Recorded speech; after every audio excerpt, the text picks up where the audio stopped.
Un saludo especial del doctor Jorge Luis Trujillo Alfaro, presidente del Consejo Superior de la Judicatura, y de los demás magistrados que integran la corporación. En la mañana de hoy les damos la bienvenida a esta conferencia virtual denominada La ius fundamentabilidad del derecho a la libertad de empresa, supuestos, controversias y estado actual de la jurisprudencia constitucional. Todo esto como parte del ciclo de conferencias que se han desarrollado en virtud de la alianza construida entre el Consejo Superior de la Judicatura, a través de la Escuela Judicial Rodrigo Lara Bonilla, la Cámara de Comercio de Bogotá y la Corporación Excelencia en la Justicia, cuyo objetivo es contribuir en la construcción de espacios académicos reflexivos sobre los debates recientes en temas de libertad de empresa y acceso a la administración de justicia, puntualmente en relación con el papel que tienen los jueces de la República en la protección del contenido de los derechos de los agentes económicos. Nuestro invitado especial desarrollará una conferencia titulada La ius fundamentabilidad del derecho a la libertad de empresa. Supuestos, controversias y estado actual de la jurisprudencia constitucional, donde ilustrará al auditorio sobre las condiciones para el reconocimiento del carácter de derecho fundamental a la libertad de empresa, las exigencias jurisprudenciales para su justiciabilidad a través de la acción de tutela y los casos recientes en los que los jueces de amparo han protegido esta importante garantía. En última, se trata de una conferencia dirigida a ofrecer a los servidores judiciales, jueces, juezas, empleados, empleadas, magistrados, magistradas, un panorama amplio sobre las discusiones sobre este derecho. Contamos hoy con la participación del reconocido profesor, el doctor Juan Manuel Charri Urrueña, sin duda un constitucionalista de importante credibilidad judicial y académica a nivel nacional y a nivel internacional.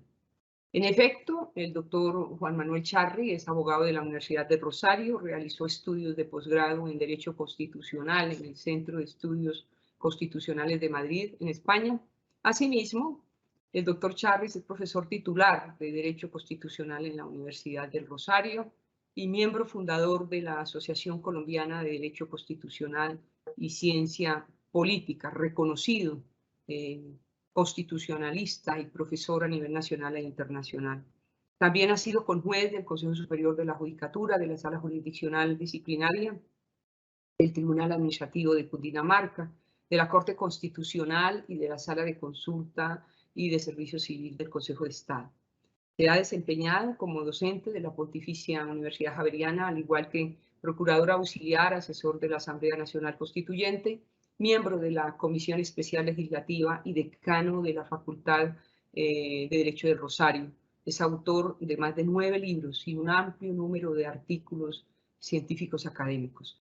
Doctor Charri, es un gusto, un honor tenerlo con nosotros. Bienvenido, tiene el uso de la palabra. Muchísimas gracias, doctora María Lucero Novoa, directora de la Escuela Judicial. Un saludo extensivo al doctor Jorge Luis Trujillo Alfaro, presidente del Consejo Superior de la Judicatura, y a todos los servidores y servidoras judiciales y demás personas que se han conectado a esta conferencia. Para mí siempre es un gusto hablar de estos temas, compartir reflexiones que espero que sean de utilidad para todos. He preparado una presentación en PowerPoint que me sirva de guía para no desviarme del objeto de la conferencia, que es el derecho fundamental de la libertad de empresa, su aplicación, sus discusiones, porque debemos partir de un supuesto, y es que la jurisprudencia ha dicho que no es un derecho fundamental. Entonces, no sé si podemos compartir la presentación para iniciar con ella. Bueno, voy a empezar además agradeciendo a la Cámara de Comercio y empezar con una reflexión consistente en qué es la empresa. Desde el punto de vista constitucional, se ha dicho que la empresa es la base del desarrollo. Pero yo diría que la empresa es tal vez una de las mayores invenciones humanas de planificación, programación y coordinación para crear valor o para transformar bienes, materias primas y para prestar servicios. Es un gran ejercicio de coordinación de esfuerzos para un propósito común, donde confluyen pues muchas personas, no solo los trabajadores y los empresarios, sino también los proveedores, asesores, temas de invención, de propiedad intelectual. De hecho, en la empresa confluye buena parte de la actividad humana. Y empresa, en un sentido amplio, no es solamente una empresa comercial. Nosotros podemos tener empresas académicas, empresas sin ánimo de lucro. Empresa es coordinación, es programación, es organizarnos para alcanzar un fin, para producir algo, no necesariamente un bien material. Pueden ser servicios, reflexiones, educación, etc. Algunos, como Bertrand Russell, han dicho que la sociedad se puede dividir como en dos grandes conductas. La de los cazadores por contraposición a la de los recolectores. Cazadores son personas que asumen riesgos, que salen a cazar y puede que no cacen nada, como puede que lo logren, pero al cazar puede que cacen más que para sus necesidades personales y tengan que compartir el producto de su actividad. Mientras que los recolectores serían personas que asumen menores riesgos, que acopian, que guardan, que recolectan alimentos y los van administrando a través del tiempo. Esto para señalar que desde el punto de vista de empleados y trabajadores, de inversionistas y subordinados, pues hay un grupo de personas en la sociedad que asume riesgos, que monta empresas. Hoy en día les colocan diversos nombres, empresas que tienen inventiva, que son ideas nuevas y asumen el riesgo de que funcione o no funcione, distinto a quien se vincula a una empresa laboralmente, donde debe tener unas garantías mínimas de unas prestaciones y unas reglas de juego que deben ser asumidas justamente por quienes asumen esos riesgos. Siguiente. ¿Cuál es el contexto en un sentido amplio de la libertad de empresa y las libertades económicas? Por un lado, los principios fundamentales, del cual yo destacaría el artículo primero del Estado Social de Derecho y el tema de la soberanía popular. Ya explicaré por qué. Hay muchos más principios fundamentales, como es el caso de los fines del Estado, del desarrollo, de la buena calidad de vida, el de la supremacía constitucional, el de la primacía de los derechos. Pero destaco el del Estado Social de Derecho porque es un Estado que está destinado a la prestación de servicios públicos, ya sea de manera directa o a su supervisión y regulación. Y destaco la soberanía popular porque esa finalidad del Estado Social de Derecho se debe cumplir a través básicamente de la ley. O sea, es el legislador el que nos va a dar las pautas de cómo se van a ejercer esos derechos. Derechos dentro de los cuales hay muchos que tienen relación, yo diría que directa, con la libertad de empresa. Yo destacaría la libertad de ejercer profesión u oficio, o sea, cuál va a ser nuestra actividad en la sociedad, y destacaría la libertad de asociación, cómo nos sumamos esfuerzos, nos asociamos con otras personas, no necesariamente de nuestra misma profesión u oficio, para poder coordinar esas actividades con un fin común, que no es nada distinto de una empresa. La Constitución traería distintos derechos. Está el derecho al trabajo, que sin duda se vincula a esta reflexión. Una mención muy especial al acceso de la tierra y a la protección especial de la producción de alimentos, que es algo en lo que no solemos reparar. Nosotros tenemos el tema de la soberanía alimentaria y la seguridad alimentaria, algo que por el momento no se ha visto amenazado, pero que podría llegar a estarlo y que generaría muchísimos problemas, que es garantizar los mínimos, la alimentación. El artículo 333 establece la libertad económica. Allí está la libertad de empresa y la libre competencia económica, que es una garantía de todos, que tiene que entenderse necesariamente con el artículo 334, en donde la dirección de la economía está a cargo del Estado en los términos que establezca la ley. O sea, quien debe manejar la economía, quien debe indicar la dirección, colocar los estímulos, las cargas, las regulaciones, etcétera, es el Estado. No tenemos una economía, digamos, típicamente liberal, en el sentido de que sean las fuerzas del mercado las que dirigen la economía, sino que el Estado cumple un papel de director y de preponderancia. Aquí vale la pena detenernos un poco para la discusión de la calidad de derecho fundamental de la libertad de empresa. Para señalar lo que la doctrina extranjera e internacional ha calificado las generaciones de derechos, en el sentido de entender los derechos por su nacimiento en un momento histórico determinado. La primera generación suele ubicarse en 1789 con la Declaración de los Derechos del Hombre y del Ciudadano, que sería la primera generación de derechos cuya característica principal es que son derechos individuales y derechos que dependen de la voluntad y de la concepción del individuo. El derecho de opinar o no opinar, el derecho de locomoción, de desplazarse o no, el derecho de creer o no creer en practicar una religión o no, creer en un Dios o no, el derecho de asociarse o no. Son derechos individuales pensados en torno al individuo. Y digamos que el motor del derecho es la voluntad de la persona y generalmente se presenta como un derecho de faceta positiva y negativa, en donde el individuo decide ejercer el derecho o no ejercerlo.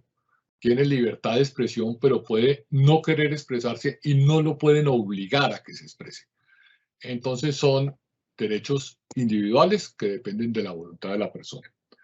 Después, que podríamos ubicarlo en la Revolución Mexicana del 17 o en la Revolución Rusa, entran los derechos sociales, donde el sujeto ya no es propiamente el individuo, sino que son los conjuntos o los sectores sociales.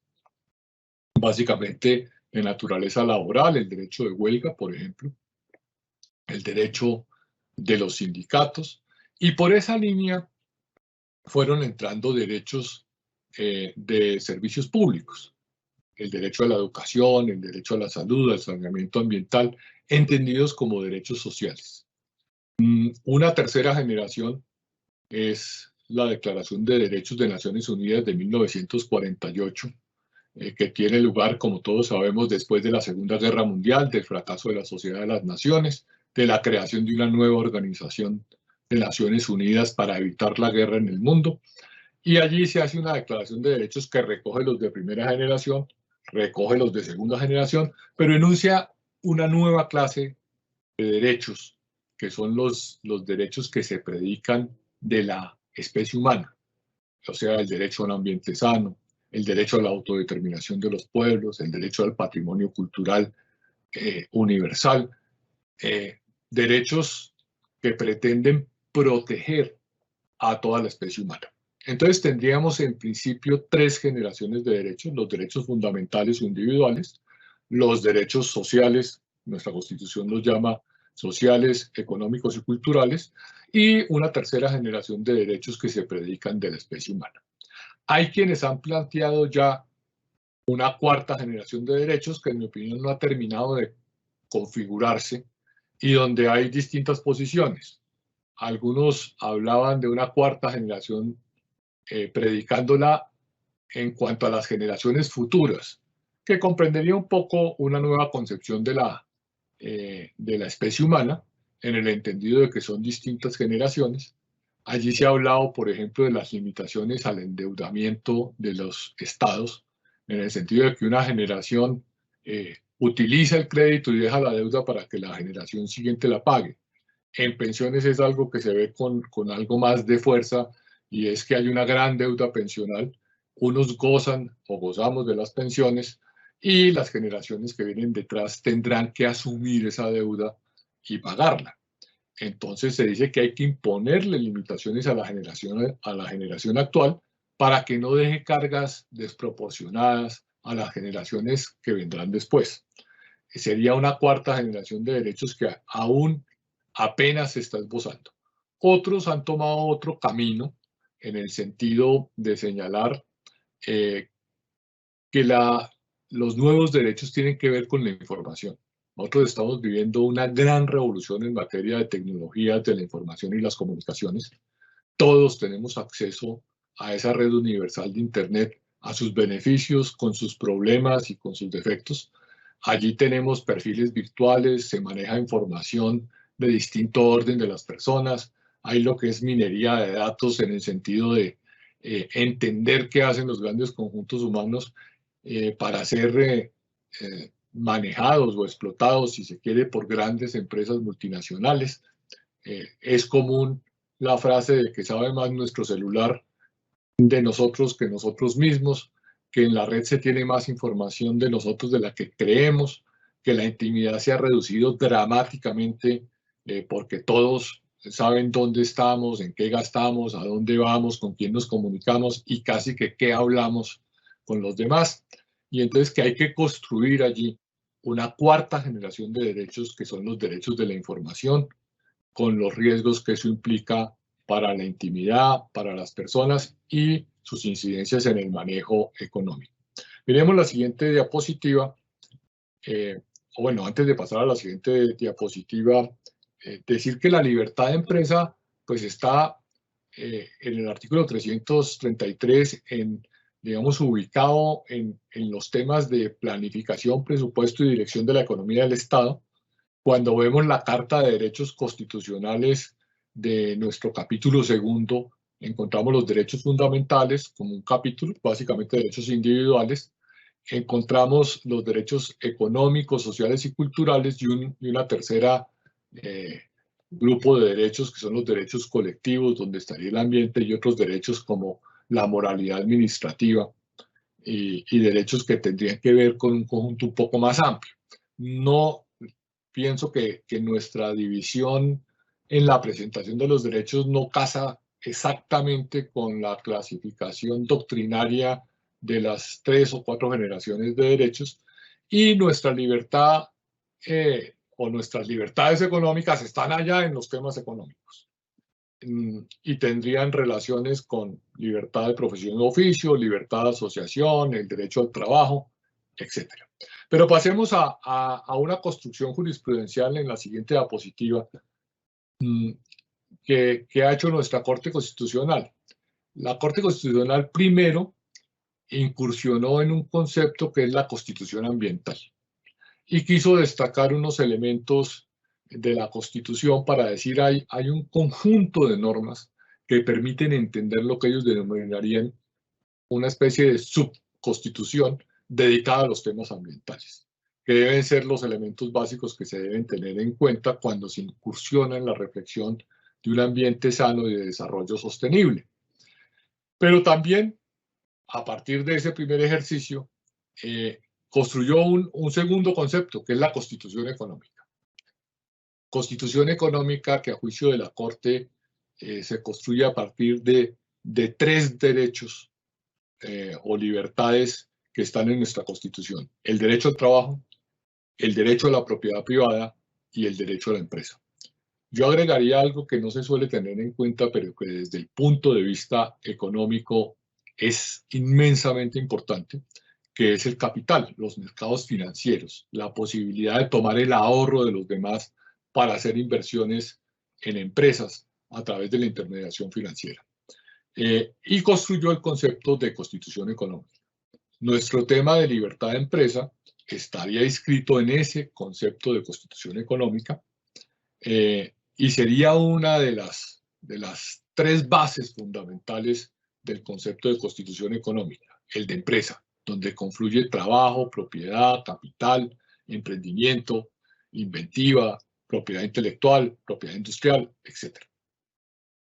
Hemos hecho reflexiones como hablar de la constitución agrícola o la constitución rural como un grupo de normas que desarrollarían la propiedad rural, la protección a la alimentación, el campesino como sujeto, digamos, individual de derechos en esa constitución, e incluso uno podría intentar otros conceptos como la constitución energética, de las normas que nos garantizan que haya energía procedente no solo de hidrocarburos o de combustibles fósiles, sino de otras formas de energía alternativa. Bueno, que yo quería anotar algo más en este tema. Si vemos la Constitución como tal, que es una Constitución política, a la cual no hemos hecho mención en estos conceptos generados jurisprudencialmente, uno podría decir que la Constitución tiene distintas materias de regulación. La primera y la básica es que la Constitución regula la actividad política. Es la regla de juego de la política, de las personas que quieren ser elegidas como representantes, de las personas que quieren ser elegidas como ejecutores, de cómo se conforma la voluntad de la sociedad colombiana en el Congreso, de los órganos de las entidades territoriales, asambleas, municipios, etc. Pero yo diría que en segundo lugar está la constitución económica, cada vez más relevante, porque es un mundo básicamente económico, donde nuestra actividad principal es el ejercicio de nuestra profesión y nuestro oficio, y donde la economía juega un papel preponderante en la vida contemporánea. Pero tenemos también el tema de la constitución social, de la cual no se ha hablado prácticamente nada, que tiene que ver con todas las prestaciones de servicios y las garantías mínimas a los sujetos más vulnerables de la sociedad, y que tendría que ver con todos esos derechos de segunda generación de educación, salud, saneamiento ambiental y demás servicios que debe prestar el Estado. O sea, tenemos una constitución política, una constitución económica, una constitución social. Yo diría que tenemos también una constitución normativa, que nos dice cómo se producen las normas y en qué lugar en la jerarquía normativa se encuentran, que fue un poco el ejercicio que planteó inicialmente Kelsen con su pirámide de constitución, ley y reglamento, en donde después se incorporaron los tratados internacionales como normas que podrían estar por encima de la Constitución o en el mismo nivel. Entonces tenemos también una constitución jurídica. Y por último diría que tenemos un control de constitucionalidad. O sea, todas estas normas, todas estas reglas de juego, tienen alguien que garantiza que se cumplan, que controla su cumplimiento, para que la norma no quede simplemente enunciada, sino que haya procedimientos y autoridades que se encarguen de su ejecución. Hecha esta aproximación, entremos un poquito en la Constitución económica. Yo quería citar una sentencia, la 644 del 2012, que establece 3 criterios en materia de constitución económica que creo que son indispensables y que más adelante entenderán ustedes por qué con la reflexión de naturaleza política que quisiera hacer. La primera es que el tema de la constitución económica depende del principio democrático. O sea, depende de lo que digan los representantes de la sociedad en el Congreso de la República y de las leyes que se expidan al respecto. Es una actividad que tiene reserva de ley. Reserva de ley significa, pues, que solo la ley puede establecerle limitaciones y si no es la ley, pues entenderemos que todo es posible hacerlo desde el punto de vista de la órbita privada. Y que el Estado, desde el punto de vista económico, es un Estado neutral. O sea, nosotros no tenemos un Estado, para ponerlo en términos políticos, neoliberal o un Estado socialista o comunista. Tenemos un Estado que, claro, garantiza libertades económicas, pero da, digamos, la amplitud para que los distintos gobiernos y los distintos momentos históricos tengan una tendencia más hacia una concepción del Estado u hacia otra. Es una constitución, digamos, neutral que da juego a las distintas posiciones políticas. Y esa constitución económica a la que hicimos referencia muy rápidamente, que está descrita en los artículos 333 y 334, está determinada porque el Estado es el director de la economía. Y esa dirección de la economía se hace a través de la intervención del Estado en la economía. Entonces, tenemos libertades que se diferencian de los derechos fundamentales y de los derechos económicos y sociales, porque ya tienen por definición establecido que el Estado va a ejercer una intervención para poder dirigir toda la economía. En ese orden de ideas, la sentencia 042 del 2006 nos describe como el panorama de la intervención y dice: la intervención del Estado en las áreas que integran ese tríptico de la Constitución económica, que es propiedad privada, derecho al trabajo y libertad de empresa, está legitimada constitucionalmente a partir del artículo primero, que es el Estado social de derecho, de la prevalencia del interés general. Este postulado se encuentra desarrollado en la función social de la propiedad, en las condiciones dignas y justas dentro de las cuales se ha de ejercer el derecho al trabajo, y en la función social asignada a la empresa en el artículo 333 de nuestra Constitución. O sea, la intervención no es simplemente una concepción constitucional de autorizar al Estado para intervenir, sino que está fundamentada en el interés general, está fundamentada en la función social que deben tener derechos como la propiedad privada y la libertad de empresa. Pasemos a la siguiente diapositiva para hacer una reflexión de carácter, si se quiere, político, en el sentido teórico. Yo creo que el gran debate que estamos viviendo, no solo en Colombia, sino en muchas naciones, es qué clase de Estado queremos dentro de esa neutralidad que nos da la Constitución. Tenemos distintas opciones que nos presentan los actores políticos. Queremos un estado de bienestar o un estado que da servicios, que ofrece subsidios, que garantiza mínimos, o queremos un estado empresario versus un estado regulador. Yo diría que, para ponerlo en términos muy simples, en el mundo contemporáneo el debate está entre un Estado capitalista, o si se quiere neocapitalista o neoliberal, que deja que los actores del mercado definan o establezcan las preponderancias económicas, o queremos un Estado interventor, un Estado social que limita esas libertades y lo encamina. Pienso que es una forma de entender los debates que estamos teniendo políticamente en las distintas naciones, si son estados sociales de derechos, si son estados capitalistas liberales, que se podrían expresar en el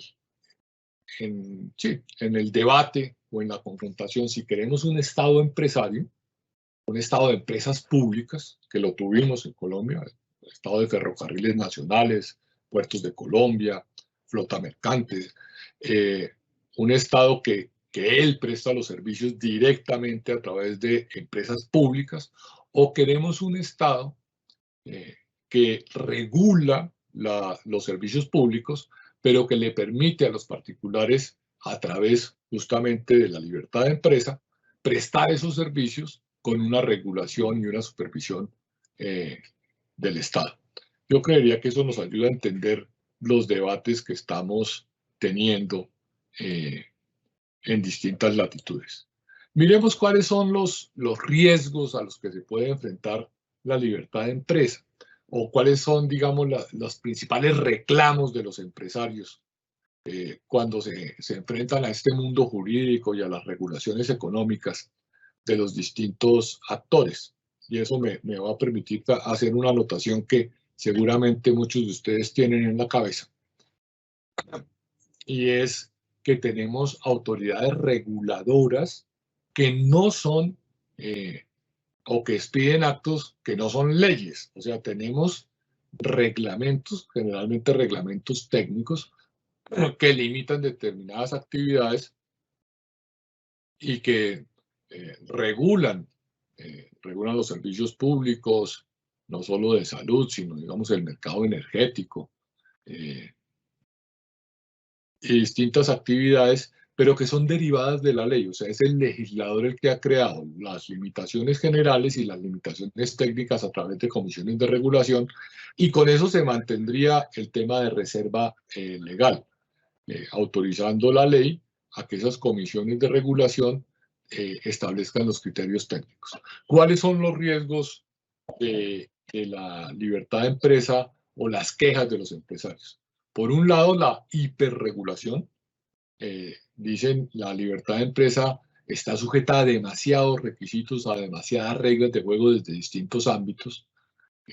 En la Cámara de Comercio han hecho muchos estudios de cuántos pasos debe dar un grupo de personas para crear y poner en marcha una empresa, y están cercanos a los 100 requisitos, y puede durar cerca de un año, más o menos, para poder establecer una empresa con todos los permisos y con todos los requisitos de las distintas autoridades, porque no solo es crear la sociedad desde el punto de vista de asociación, sino que hay que establecer reglas industriales, permisos locales, permisos de salubridad, temas de seguridad como bomberos, policía, etc. Entonces dicen, es una actividad que está hiperregulada, a pesar de que el artículo 84 de la Constitución dice que una vez que se regula una actividad no se pueden establecer más requisitos si se regula de manera general. Entonces reclaman un exceso de regulación para la actividad empresarial. Y por otro lado, que es algo que se debate mucho en el escenario global, reclaman una falta de seguridad jurídica. Dice, acá se cambian con mucha facilidad las reglas cuando uno o cuando las personas quieren crear y poner en marcha una empresa, asumir ese riesgo, pues tienen unas reglas de juego establecidas que si las cambian hacen que los riesgos se incrementen sustancialmente y que puede incluso poner en riesgo la empresa y perderse los recursos invertidos. Ustedes saben que el tema de seguridad jurídica se relaciona directamente con el principio de buena fe del artículo 83, lo que la Corte ha desarrollado como confianza legítima, en el sentido de que los cambios que haya en la legislación y en las regulaciones no sean cambios abruptos e inesperados, sino que tengan la lógica de ir progresando en una dirección para ir mejorando las condiciones del ejercicio de esa libertad. Entremos en materia para hablar un poco de qué es la libertad de empresa. Yo elegí una sentencia del año 2013, hay unas anteriores que están básicamente en la misma dirección. Esta sería una reiteración que pretende decirnos en qué consiste el núcleo esencial de la libertad de empresa. Y la jurisprudencia dice que comprende las facultades de afectar o destinar bienes de cualquier tipo para la realización de actividades económicas, para la producción e intercambio de bienes y servicios conforme a las pautas o modelos de organización típicas del mundo económico contemporáneo, con vistas a la obtención de un beneficio o ganancia. Digamos que esta concepción de empresa es la típica concepción de una empresa económica. En un sentido amplio, uno podría decir que hay empresas no económicas o que no persiguen un lucro particular. Pero para efectos de nuestra reflexión, que estamos inscritos en las libertades económicas, pues vamos a hablar de empresas económicas. ¿Qué comprende esa libertad de la libre empresa económica. Por un lado, la libertad contractual, o sea, la capacidad de celebrar acuerdos y contratos necesarios para el desarrollo de la actividad económica. Por otro lado, la libre iniciativa privada. Su núcleo esencial comprende, entre otras prerrogativas, el derecho a un tratamiento igual y no discriminatorio. Bueno, pero déjenme, me detengo un poquito. ¿Qué significa la iniciativa privada?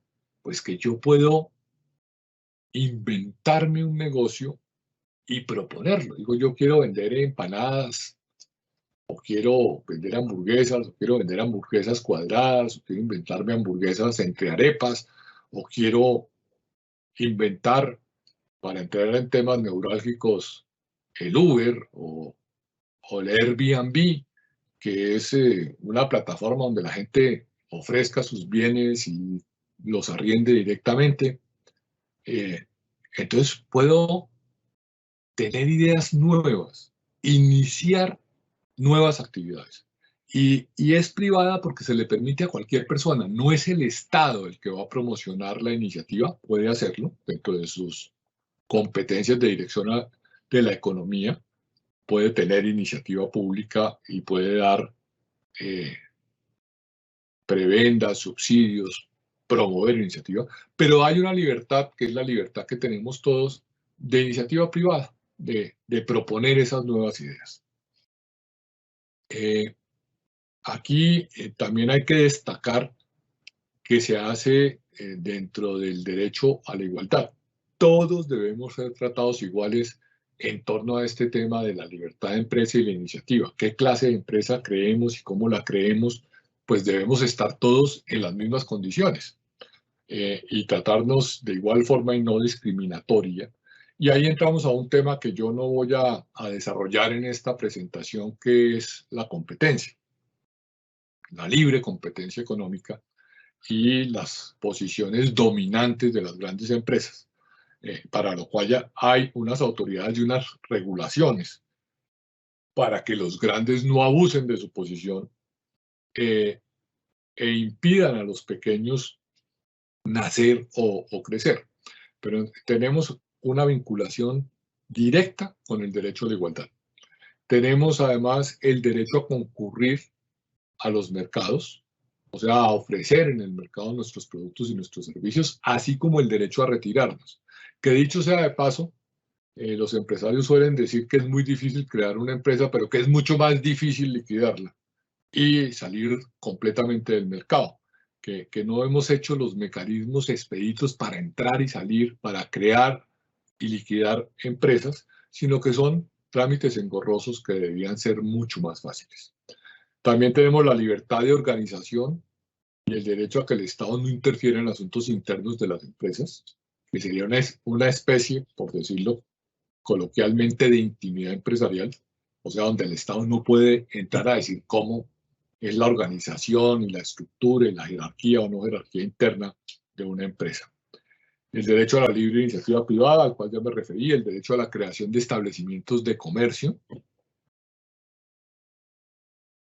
y el derecho a recibir un beneficio económico. Aquí la Corte lo califica de razonable, que es algo que me llamó la atención, porque si fuera, o pregunto yo, ¿qué pasa si gana mucho o si gana poco?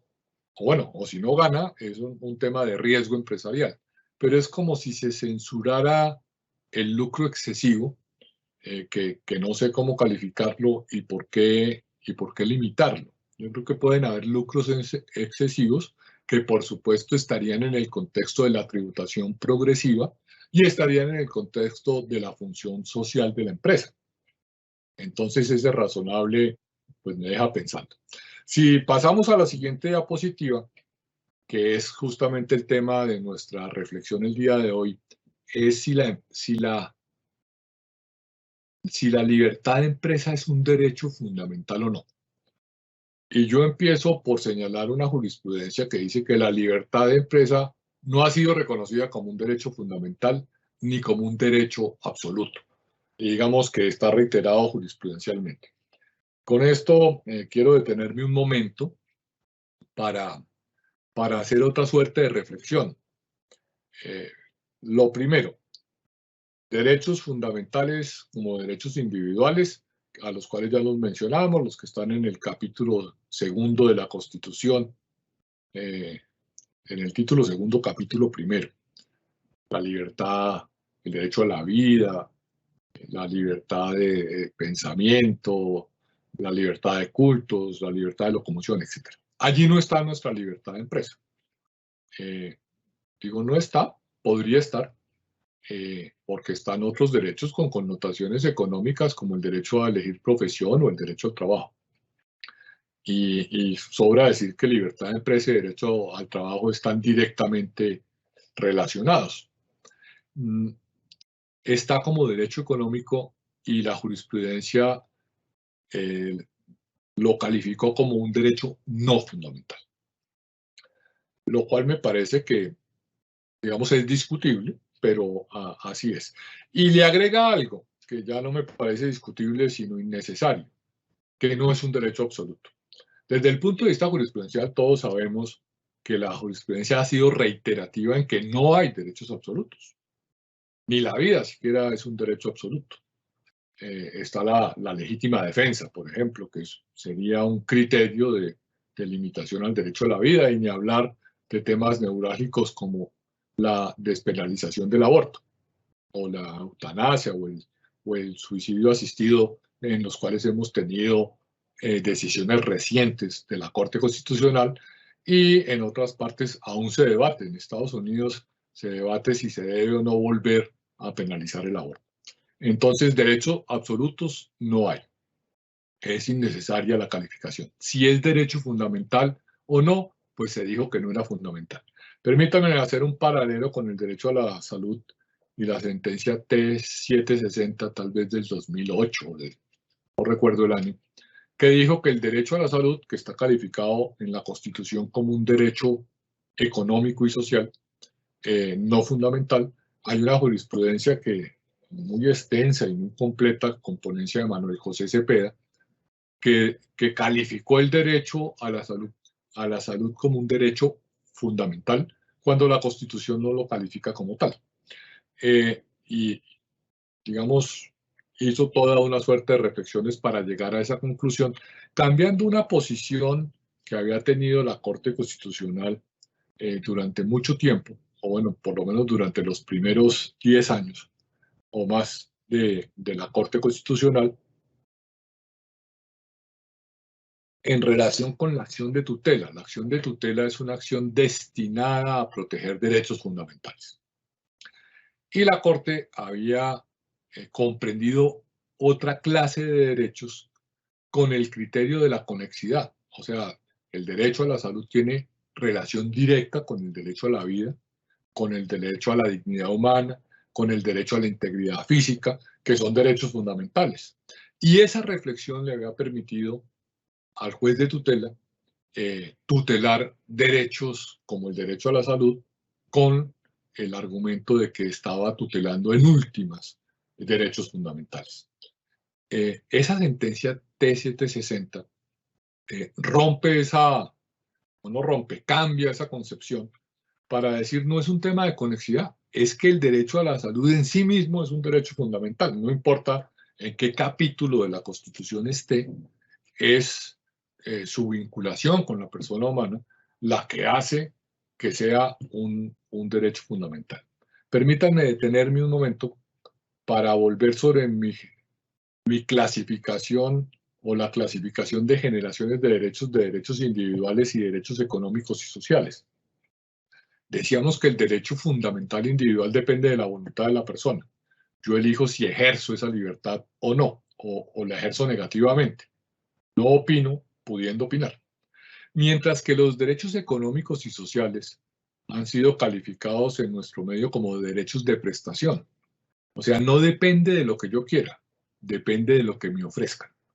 Entonces, yo quiero educarme, pero si no hay institución educativa, si la educación educativa pues ya tiene los cupos llenos, pues yo no puedo ejercer ese derecho porque hay un prestador que tiene que satisfacer o cumplir con el derecho para la persona.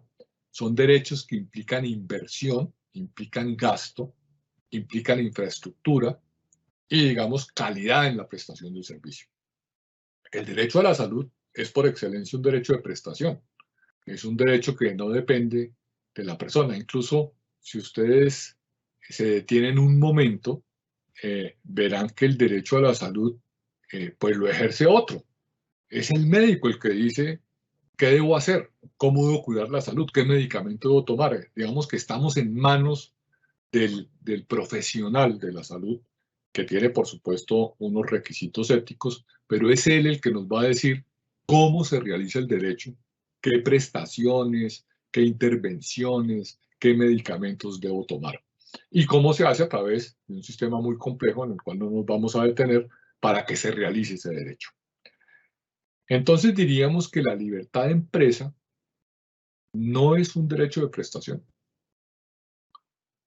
Se aproxima más a un derecho fundamental, a la iniciativa privada. Si quiero hacer un oficio o no, y si lo quiero hacer con unas personas o no, si quiero contratar o no a alguien que me ayude mediante contratos de trabajo. Entonces, yo diría que se aproxima más a un derecho fundamental que está regulado en otra parte de la Constitución porque, ya lo he dicho y lo voy a repetir, es el Estado el que dirige la actividad económica. Entonces es un derecho supeditado a esa intervención económica y supeditado a la prevalencia del interés general. Es un derecho que nace limitado por esa concepción del artículo 334. Pero para decirlo en términos teóricos, yo diría que sí es un derecho fundamental. Si se quiere, es un derecho fundamental por conexidad con la libertad de escoger profesión y oficio, con la libertad de asociación, con el derecho al trabajo, con la inventiva, pero es un derecho que está condicionado a la dirección que le dé el Estado a la economía y a la prevalencia del interés general. Y además, cuando se habla de libertad de empresa, se dice que tiene una función social, o sea, no puede ser un derecho que ejerzo solo para mí, como puede ocurrir en derechos como la libertad de expresión. No tiene función social. Yo me expreso o no me expreso y lo hago cuando yo quiera.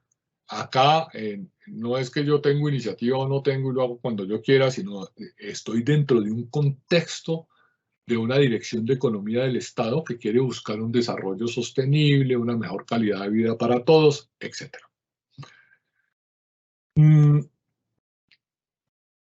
Además, pues ya la jurisprudencia reitera lo de la función social y los límites concretos del interés social, el ambiente y el patrimonio cultural de la nación.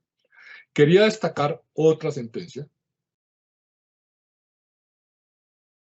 la 851 del 13, que dice, y acá un poco está desarrollando la conexidad, dice, cuando el derecho de asociación se ejerce para materializar proyectos económicos, se inscribe en la libertad de empresa. Acá tenemos un derecho claramente fundamental que están diciendo, este derecho estaría dentro de la libertad económica cuando la asociación se hace en proyectos económicos. Habría una conexidad directa y no habría discusión, digamos, en que la libertad de empresa, en ese caso, con esa conexidad del derecho a la asociación, estaría teniendo una naturaleza fundamental que tiene su efecto más inmediato en la protección que se puede lograr a través de la acción de tutela.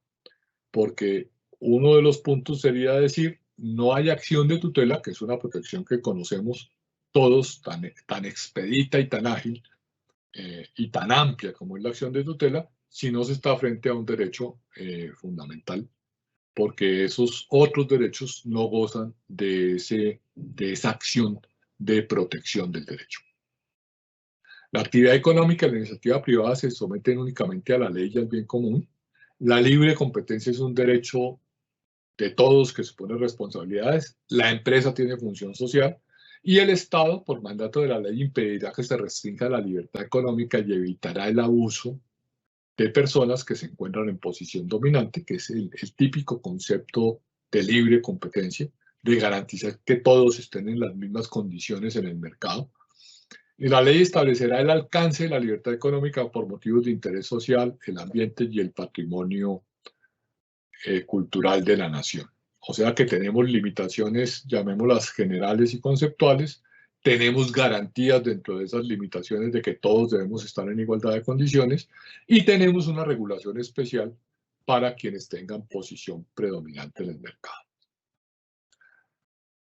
Por último, en esta parte de lo que es fundamental o no, fundamentabilidad del derecho, destacar, ya lo había hecho con anterioridad, que la libertad de empresa o libertades económicas y el derecho a la igualdad se relacionan con particular énfasis al permitirle a todas las personas ejercer libremente la actividad económica que tengan a bien asumir dentro de los límites del bien común.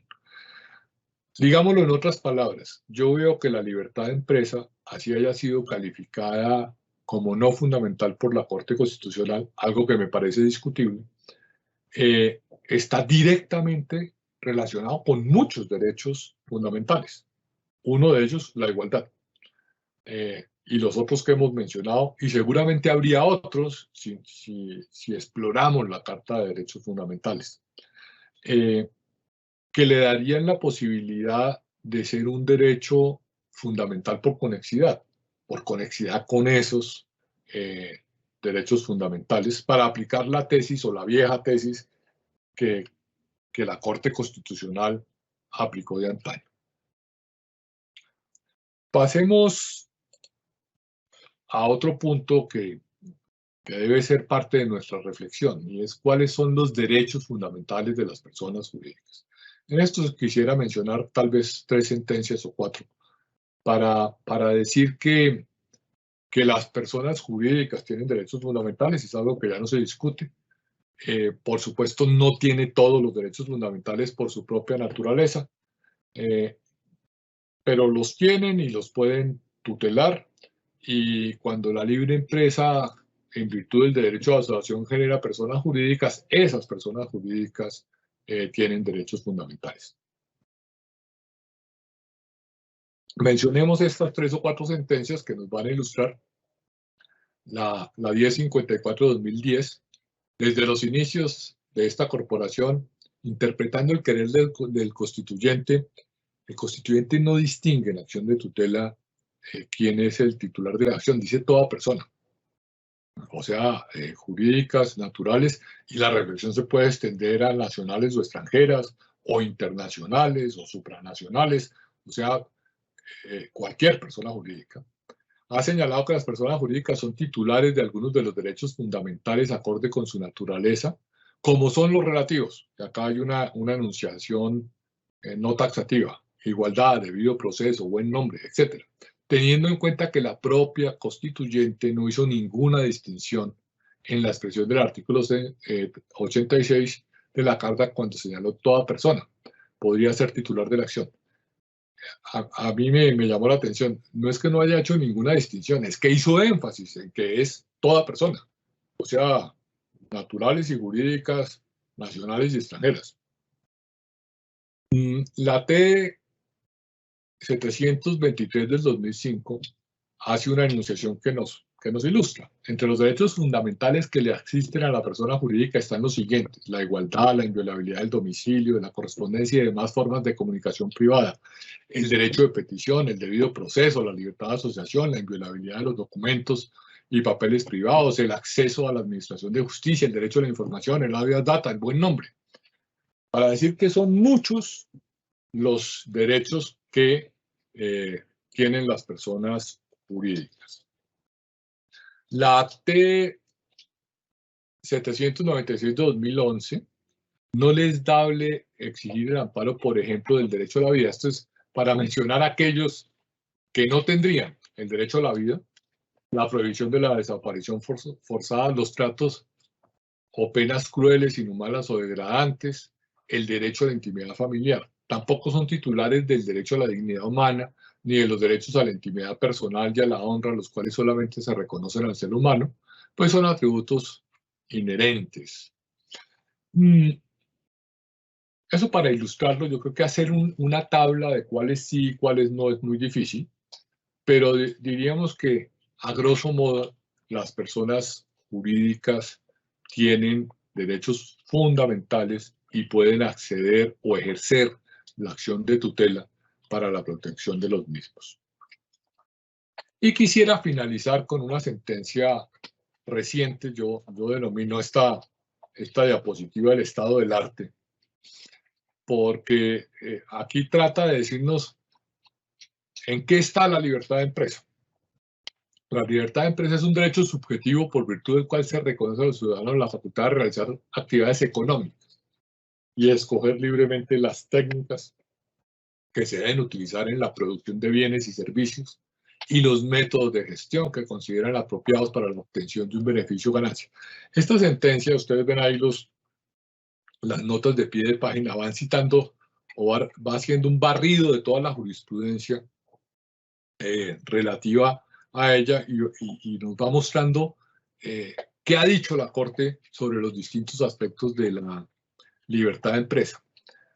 La obtención de un beneficio o ganancia. Este derecho protege principalmente la iniciativa privada y la libertad contractual. La libre iniciativa privada consiste en la prerrogativa de crear empresas, es decir, de emprender o acometer una actividad económica lícita. La libertad contractual, por una parte, supone que las autoridades en ejercicio de la autonomía de la voluntad privada gozan de un poder dispositivo. Fíjense ustedes que cuando se habla de libertad contractual estamos hablando de la autonomía de la persona, que es otro derecho fundamental. Yo lo que veo es que la libertad de empresa tiene relación, y si se quiere, relación inescindible con muchos derechos fundamentales que harían posible que fuera objeto de protección a través de la acción de tutela por conexidad con ellos. La libertad contractual, celebrar los acuerdos que sean necesarios para el desarrollo de la actividad, determinar el contenido, alcance y las condiciones y modalidades de sus actos jurídicos. En concreto, la Corte Constitucional ha señalado que la libertad contractual se adscribe la facultad de celebrar contratos o no celebrarlos, determinar con amplia libertad el contenido de sus obligaciones y derechos y crear relaciones obligatorias entre sí. Cito la sentencia como para que ustedes vean los distintos frentes que la Corte le ha ido encontrando a la libertad de empresa y su estado. Pero quisiera concluir esta rápida presentación diciendo que la libertad de empresa, en mi opinión, es una libertad fundamental, por definición limitada por la dirección de la economía y la intervención del Estado para la prevalencia del interés general y la función social que debe cumplir la empresa, y que está unida con muchos derechos. Está unida con la autonomía de la voluntad, está unida con la profesión y oficio, está unida al derecho al trabajo, está unida a la libertad de asociación, está unida al derecho a la igualdad, que harían pues muy fácil comprender que esta libertad, a través de esa conexidad, podría ser objeto de protección a través de la acción de tutela. Espero haber contribuido a una concepción más amplia de esta libertad. Les agradezco a todos ustedes su atención y créanme que para mí siempre es un gusto hablar de estos temas. Muchas gracias. A usted, doctor Charri, por su muy interesante disertación acerca de este tema tan actual, tan vigente. Vamos al fragmento de preguntas, doctor Juan Manuel. En esa distinción entre derechos fundamentales cuya titularidad radica en personas naturales, en oposición a los que están en cabeza de personas jurídicas, ¿cuáles derechos fundamentales de las personas naturales no son derechos fundamentales para las personas jurídicas? Bueno, yo cité allí una sentencia de la Corte Constitucional que dice que, por ejemplo, someter a tortura a una persona no sería uno de los derechos de las personas jurídicas. Los tratos crueles e inhumanos, la prohibición de desaparición forzada, que se predica básicamente de la persona humana. Pero no es una lista fácil de hacer, porque, por ejemplo, uno puede decir que la intimidad personal y la intimidad familiar, que una de las sentencias señala como un derecho que no tienen las personas jurídicas, sería uno de ellos. Pero, por ejemplo, tiene la reserva de los documentos y de los libros de contabilidad, que podría decirse que es de naturaleza legal, pero tiene, digamos, paralelos en algunos aspectos. Y cuando se dice que el Estado no puede interferir en la organización interna, yo digo que es una suerte de intimidad empresarial, donde el Estado le está velado entrar a decir cómo se organiza una persona jurídica. Doctor Charri, ¿cuáles son los requisitos jurisprudenciales para que sea formalmente procedente una acción de tutela cuya finalidad sea la protección de la libertad de empresa? Pues yo diría que como están las cosas, realmente habría que acudir al criterio de la conexidad, porque la Corte no ha aceptado que estemos frente a un derecho fundamental. Ha dicho casi que lo contrario, pero sí ha dicho que hay derechos fundamentales que se realizan en la libertad de empresa, por ejemplo, el derecho de asociación, y por eso citamos una sentencia. Y yo diría que el juez de tutela, incluyendo a la Corte Constitucional, que es la que dirige la jurisprudencia en esa acción, ha sido laxo en los derechos que son objeto de acción de tutela y ha incluido muchos derechos prestacionales y derechos económicos y sociales en la protección de la acción de tutela. Entonces, diría que si uno logra establecer la conexidad con la igualdad, con el derecho de asociación, con la libertad de profesión y oficio, con el mismo derecho al trabajo o derechos como el de la confianza legítima y la buena fe, pues estamos en posibilidad de proteger la libertad de empresa a través de acción de tutela. Doctor Juan Manuel, ¿las personas jurídicas tienen las mismas garantías procesales que las personas naturales? Sin duda. Yo creo que tal vez uno de los derechos más claros en donde se predica que las personas jurídicas tienen titularidad es en el debido proceso. Por supuesto, habrá connotaciones que las diferencian. Tienen que probar su existencia, su representación, tener las capacidades de vinculación. Cuando se mira la capacidad de un representante legal, ver de acuerdo a las reglas societarias si podía o no podía hacerlo, pero en últimas goza de las mismas garantías procesales del debido proceso y del derecho de defensa. Doctor Charri, bueno, hay muchas preguntas, pero por el tiempo vamos a hacer la última a través del chat de participación.